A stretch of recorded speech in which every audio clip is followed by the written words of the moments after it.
Klíšťata mohou na naše domácí zvířata přenášet celou řadu onemocnění.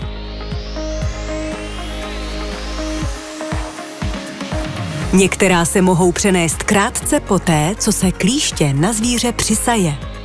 Foresto a Advantix mají rychlý repelentní účinek, kdežto účinnost mnoha jiných přípravků je podmíněna sáním klíštěte nebo je jejich účinek po kontaktu s klíštětem pomalý. Při kontaktu s domácím zvířetem, které bylo ošetřeno přípravky Foresto nebo Advantix, pociťují klíšťata pálení končetin, takzvaný efekt horkých nohou, následkem čehož ztratí koordinaci, odpadnou ze zvířete a uhynou.